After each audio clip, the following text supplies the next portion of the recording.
আছিল গাড়ীটো? গাড়ী ইয়াত আছিল, ইটো না আছিল। ইয়াতে আছিল না? কেইটা বজাত হেৰাইছে?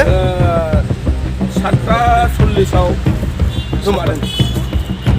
काजलगाव बाजाराव इन्द्रजित बसुमतारी मुंनि सुबुंनि गंसे अट' AS26C 7432 गारि गोमादों।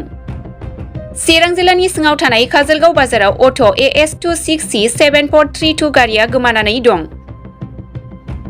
सुलुंनिफ्राय मिन्थिनो मोननाय बायदिब्ला बिथाङा गारिखौ दोनथ'नानै बाजाराव खरसा खालामबाय थादोंमोन। बे समावनो मिथिनो मोनै सिनाय मोनै सिखावफोरा इन्द्रजित बसुमतारीनि अट' गारिखौ खावनानै लांदों होननानै बुंथिदों।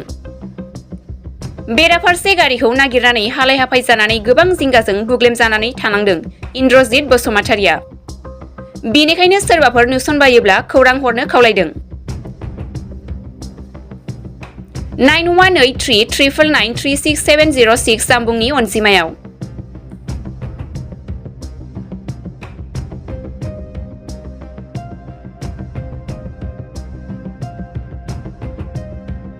एफआइआर होबाय थानायाव, दा थानायाव एफआइआर होखांनायनि उनाव आङो सारखौ बुंदोंमोन, सारा अननानै आंनि गारिखौ जेरैबाबो दिरुननानै हर होननानै बुंदोंमोन आं। কি গাড়ি আছিল? आल्फा নাম্বার কিমান আছিল?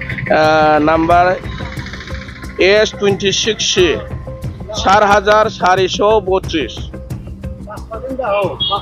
কিমান টাইমত হেৰুৱাইছে?